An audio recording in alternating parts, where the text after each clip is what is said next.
Once again, another killing of an African American and another non-indictment.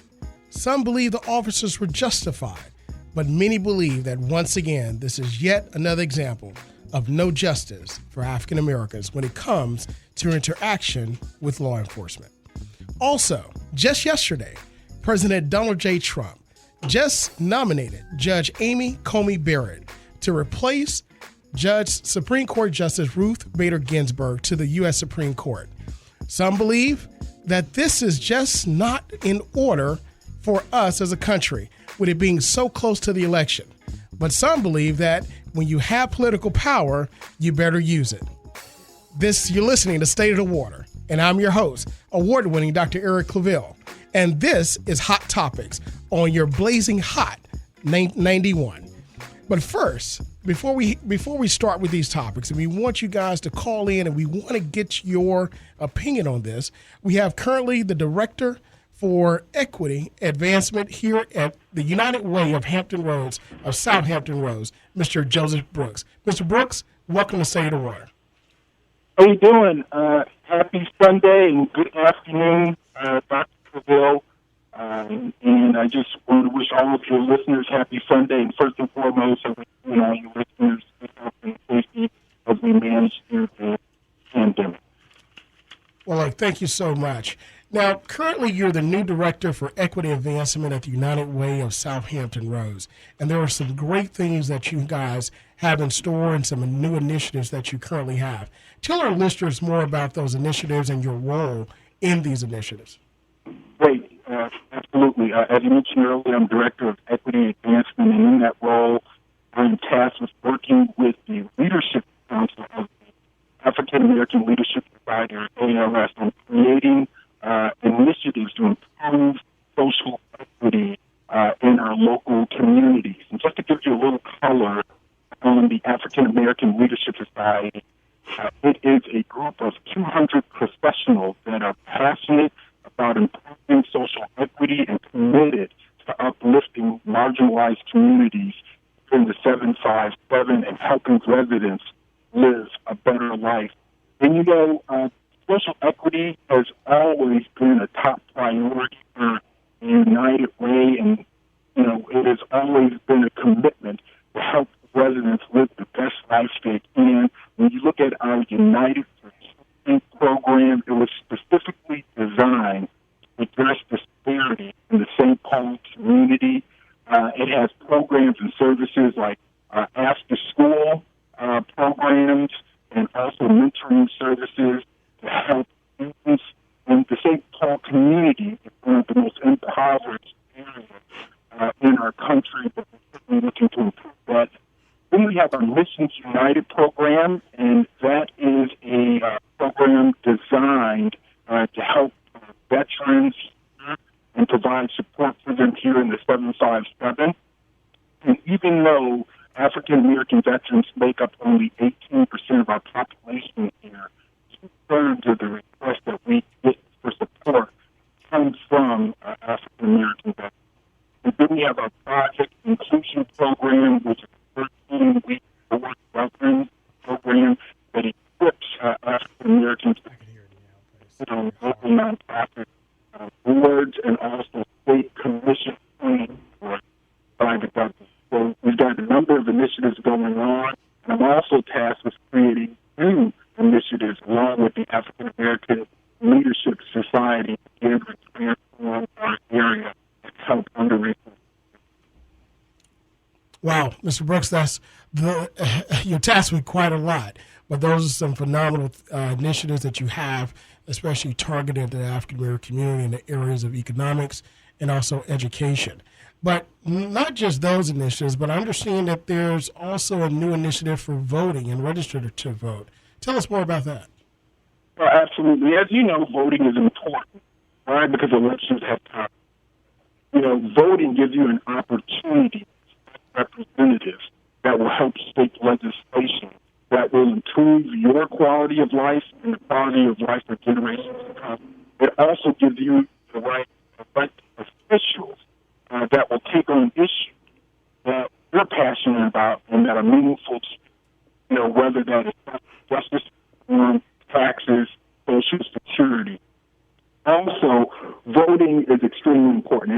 all pay taxes, but few of us also know where our tax dollars go. So voting decides representatives, that will elect your interest in how your tax dollars are spent.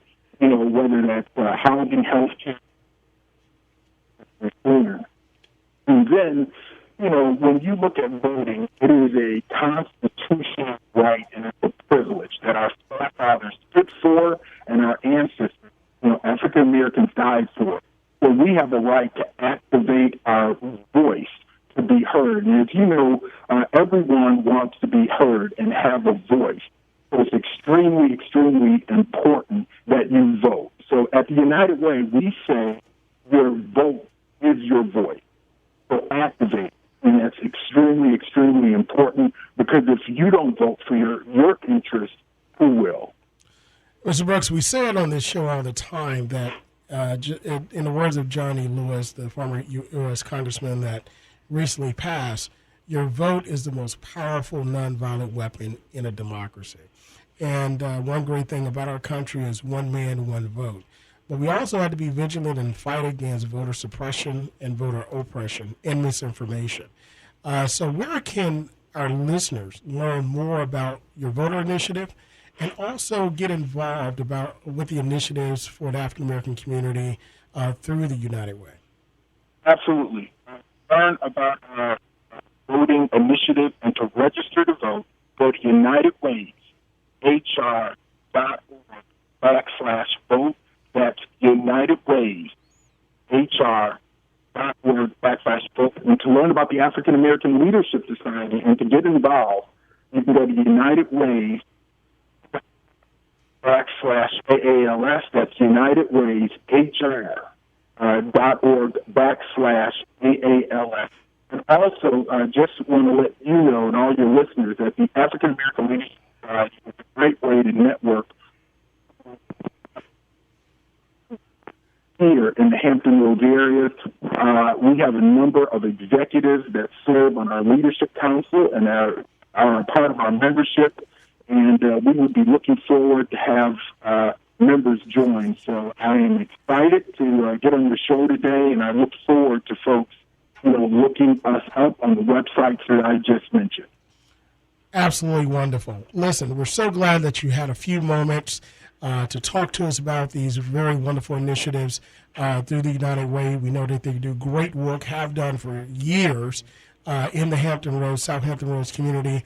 And now the task that you have with these new initiatives for African American community and upward mobility and voting, these are very exciting times. So we're going to have you back. We're going to have you back to get an update on these initiatives and to share more things about what you're doing. And congratulations on your new appointment. Welcome to the area, and we look for nothing but success, Mr. Brooks.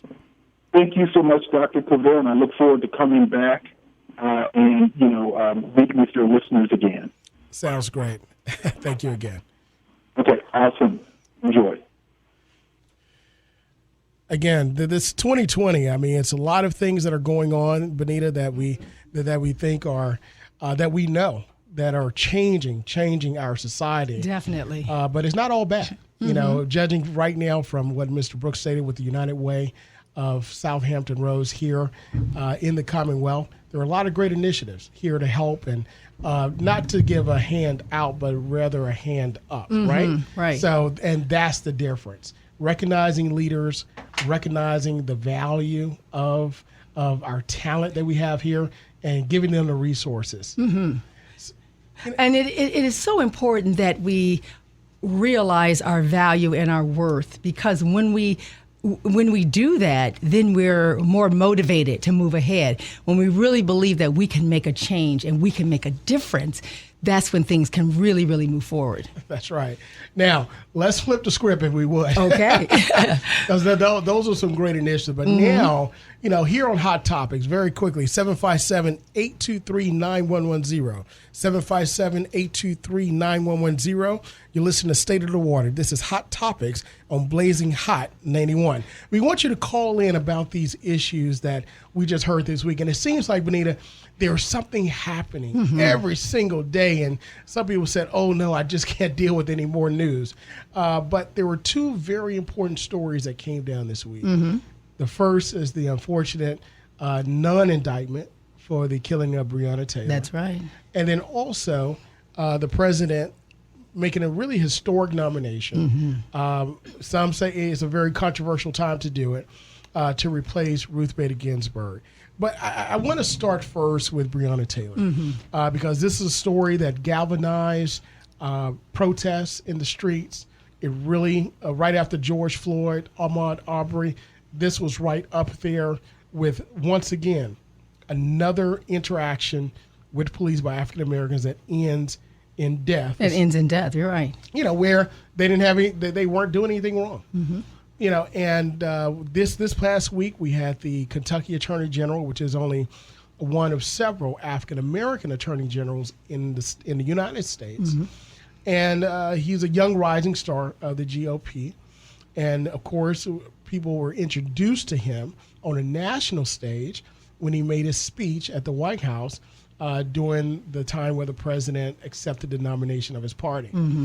And right now, people are saying there's a lot of backlash against him because, for the most part, he was supporting the police in the beginning, wasn't really pushing for indictments. The people and the protests, the power of the people, right? They pushed to move this case forward to a closed grand jury, and we'll talk about what that really means in just a moment. But with this, we have the officers themselves were really not charged with anything. Exactly. But right now we have a caller on the line. Caller, this is State of the Water. Hot Topics. What's on your mind? Yes, I was just wanting to chime in regarding Breonna Taylor and that was made Yes. by the Attorney General. Yeah. So I'm a class of and I'm just, as a social worker and advocate for, human rights, and women's rights, and minorities, and children, and elderly, as you know, and all kinds of stuff. I look at this young man. He's about 35 years old, and I looked at his upbringing. I did a little research on his background. And his decision to not see anything wrong with his decision was, it makes a lot of sense based on his background. And I'm not surprised by it. And it's just a travesty that Drywall had more rights than this than Breonna Taylor. It's sickening, and his heart is just really hard to take in. It really is. Thank you so much, caller, for calling in. Thank you. 757-823-9110. Well, we heard it just from this caller, the first one, that really showed her frustration. And I think she speaks for a lot of people. Oh, she does. Where I was speaking about the grand jury indictment. Now, I want our audience to understand, with a grand jury, what happens, that's a closed legal proceeding. There's no judge there. You do have a court reporter, but those records are sealed. The evidence that's presented to the grand jury to determine if an indictment should be passed down, a bill of indictment against someone, and charges brought, and they have the option to go to trial. All of that evidence is sealed, right? So we'll never know what evidence was put up by this attorney general. So the indictment that did come down, though, was not an indictment against the actual going into a house with a no-knock warrant. With a no-knock warrant. And also about shooting as many bullets as they shot. They shot 5, didn't they? Well, no, more than 5. More than 5. Oh, okay. It was over 20 rounds. Over 21, I'm sorry. That they shot inside the home and killing Breonna Taylor. But the boyfriend returned fire, of course, because he didn't hear anyone say it was police. And that's been a conversation across the country with the no-knock warrants.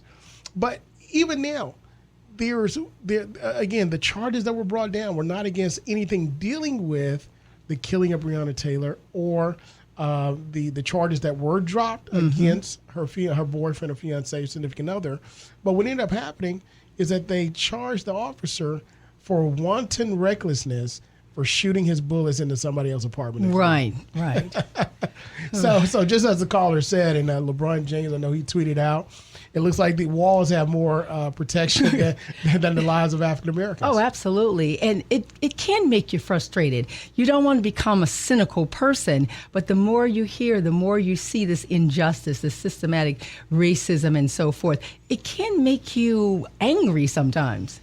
Exactly. Because, again, you ask yourself, does my life matter? Does it matter? Right? Mm-hmm. Which is the whole reason, I believe the core reason for this awesome worldwide movement of Black Lives Matter, right? We're just not seeing it in Black communities. We're just not seeing it in with politicians, but we're seeing it across the world. European nations, in the suburbs, what we call soccer moms and the like. These people are saying, yes, do Black lives really matter? We need to really answer that question, but just not in the interaction with police, Benita. I've talked about this before. But in the boardrooms. Oh, yeah. Corporate America saw that their boardrooms aren't as diverse as they would like them to be. And it took some of these incidences for us to realize, for them rather, to realize that there is no diversity. We look around, we go, wait a minute, you're right. Very little diversity. Yeah, and again, these are individuals that have the power to invite people onto their boards, to have the power to find out, what is the voice of this community. And not just on the board, but also talk about, do Black Lives Matter in leadership positions. Right. It's one thing to be on the board. It's one thing to be an employee. But it's another thing to be the leader, the CEO, the president, the chief executive officer, the chairman of the board. In other words, do Black Lives Matter the education of minds of Black lives, right? I mean, so these are all the emotions and all of the messages. And I think that this is a watershed moment for us, because if we don't capture this moment now, what will happen down the road? Eric, why do you think it really took on such a worldwide movement, worldwide thought? It was not just contained, obviously, as you just mentioned, and as we know, here in the U.S., but it became worldwide. Why? I thought about that question in the very beginning, because I was really amazed at what was going on across the world. But I think it's a backlash against the lies of history that we've been told. Wow. And this goes back all the way to European colonialism, because statues are being destroyed and kicked down from colonizers across countries. Of course, there's been a resurgence of the discussion of whether Christopher Columbus really discovered America. How can you discover something where people already are? That's what you hear. Well, wait a minute, we were already here. I don't know what you're talking about. And also as Spike Lee coined him, a terrorist on the high sea, because everywhere he went, he brought death, destruction, and stealing and pillaging of lands of people that were there for thousands of years. So I wrote an op-ed just recently, this summer during this time period, and the title of the publication was The Revolution of Truth. And I believe that we're in a time period of revolution of truth. No more will lies help sustain countries, sustain society. But it's okay. I tell people it's okay if you have faults. I think your faults make you more authentic, right? Because nobody's perfect. Right. But people just want to know the truth. And as human beings, as society, and I think one of your initiatives, Second Chances, right? That's right, the second act, yes. The second act. So we're a society in a world where we're more than happy to give a second act and a second chance, because we all need it, right? We all need it. But we want to know the truth. So I believe, to answer your question, this is the revolution of truth. So now the question becomes, where do we go from here? Right, exactly. That's what I was going to ask you. When the marching or the protesting stops, because it will stop, it won't stay at this level, even though it probably will come about again. Where do we go? You're right. Where do we go after this? I think if we don't deal with this issue now, it's kind of like it's kind of like a cancer. if you don't deal with it now and excise that cancer out, it'll metastasize in the other parts of your body. And that racism, hatred, discrimination is the cancer of our society. It is. And if we don't carve it out everywhere we see it, it'll continue to metastasize in other areas of society. I thought this was a great opportunity to really talk about and deal with the qualified immunity issue and the corruption that we have in police units across the country. And again, I know people always talk about when you want to look at the bad side of police, we always esteem there are good officers out there, right? Right, you hear it all the time. We know that. We know that. We're not dealing with that issue, but we're dealing with the bad ones that give good officers a bad name, right? Right, of course. So that's, I believe this is, we're missing an opportunity to really deal earnestly, with that particular issue. But I think corporate America has stepped up. We see a lot of initiatives with corporations, not just mouth service, but investing in African American communities. You see the United Way, their initiatives, and others, making an impact in their niche markets, right? Not just with African Americans, but also with other communities of color, with individuals, communities that are in low income and poverty, and so forth. But I think it's time that our government steps up, right? Absolutely. It's really time we change these policies, city by city, community by community, state by state, and also in the country. Well, that's why voting is so important, especially this year. Look, you've got to vote. Yeah. That's your voice. If you don't vote, then do you really have a say in what's happening? But when I mention the changing of laws, city by community by community, municipality by municipality, state by state, and throughout the whole country, it comes down to not just lawmakers, but the court. And just yesterday, President Donald J. Trump just made a historic nomination Absolutely. of only the 5th woman to be nominated for the highest court in the land. And that was Judge Amy Coney Barrett, who's under 50 years old, who's a mother of 7 children, two adopted, 5 that her and her husband had together. She's a former law professor at Notre Dame Law School, her alma mater. Also born and raised in Louisiana, in New Orleans, devout Catholic, and a jurist, that not many people can really knock at her qualifications. But with this nomination, make no mistake about it, it is a hard conservative nomination.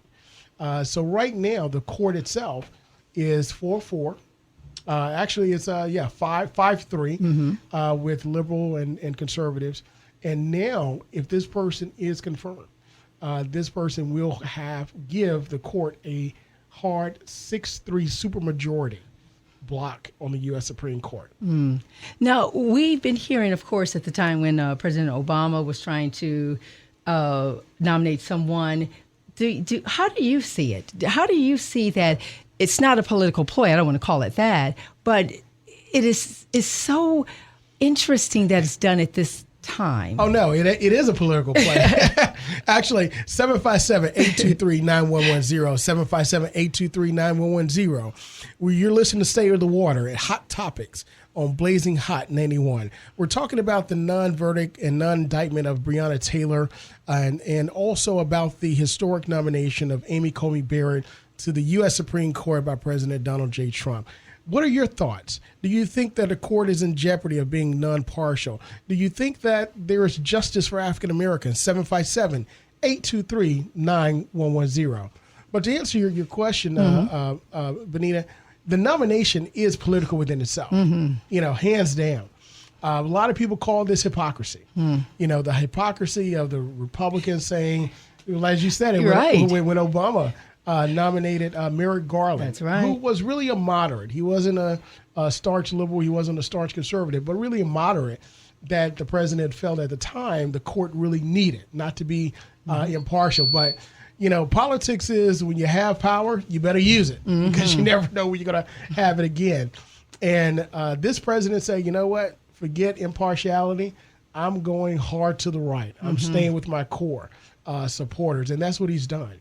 But keep in mind that this president has nominated 3 Supreme Court justices so far in less than 4 years. That's incredible, Think actually. about that. So really 1/3 of the court, of the highest court in the land, is now appointed by this president. And if he's reelected, you've got Justice Breyer, who I think is 82 years old. He too can be replaced if he, doesn't hold on. And maybe even Justice Thomas, who, if he continues to hold on, will probably end up being the longest serving U.S. Supreme Court justice in recent history. Right? Yeah. So this is major, for our society. And what a lot of persons don't understand, and on this show, we delve into the weeds of the public policy. But as it relates to not just the Supreme Court, but all federal courts in the country, during President Trump's administration, Senator Mitch McConnell, they've utilized this opportunity to pack the federal courts at the lower level. We're talking about the district courts, which are the courts of the trial. That's where cases, if they're lucky to make it to the U.S. Supreme Court, they start there at the district level. Also, the U.S. Courts of Appeal, which is where Justice Amy Barrett came from, the Seventh Circuit, which encompasses the state of Illinois, also Indiana and Minnesota, and she actually lives in South Bend, Indiana. So now we find where they pack the federal courts with these conservative justices and judges across the board.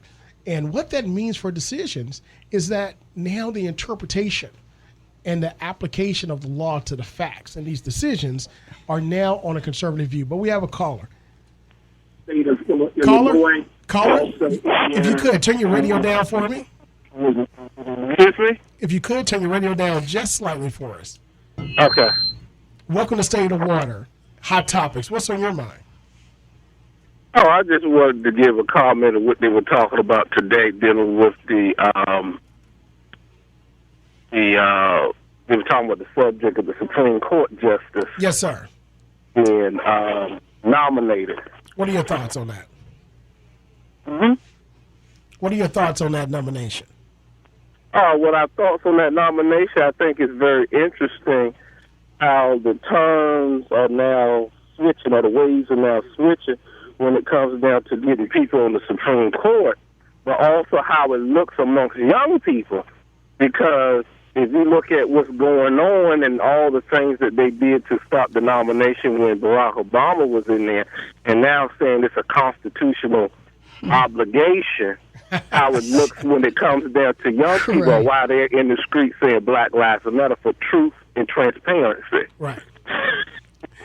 So in other words, now is your duty is the Constitution, but when Obama was nominated 9 months before the election. Okay. So Senator Lindsey Graham, you're going to hold him to his word, huh?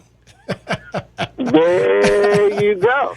But the question is, and like I said, it's a moral issue too. Right. I've been having this conversation with ministers about this, because a lot of them been standing on the forefront dealing with the issue of what we're seeing with Black Lives Matter and stuff. And I said the church should be in front of this, because I said Christ was radical, right, in his movement. You have to be radical to show the applications in reality. Caller, thank you so much. Thank you so much for that. We have another caller on the line.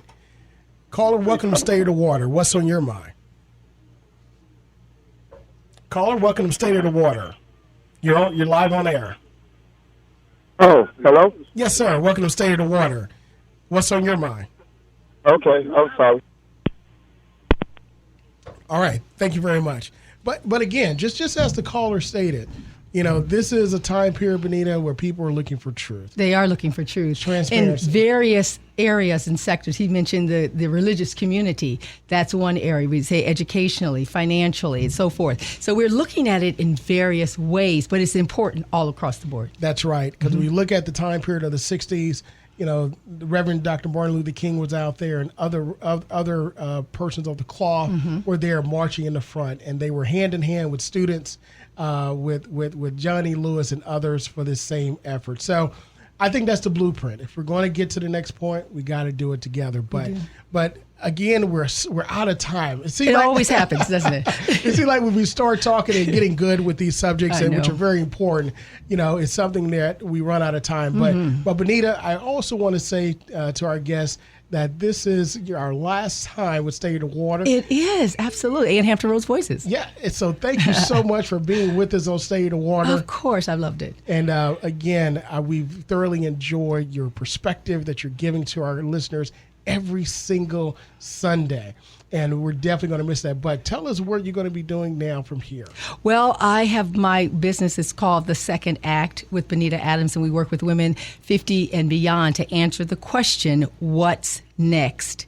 Who am I now? Where am I going? And how do I get there? So I'm going to be spending a lot of time doing that and doing a podcast. And where can they find more information about you? They just email me here, bkadams@nsu.edu, or social media, Benita K. Adams. So thank you so much. It's been a pleasure. Callers, again, this was Hot Topics on State of the Water, Blazing Hot 91. And tune in next Sunday at 1 o'clock, where State of the Water will now be 1 full hour where we bring movers and shakers and policymakers to you, the community. Have a great Sunday.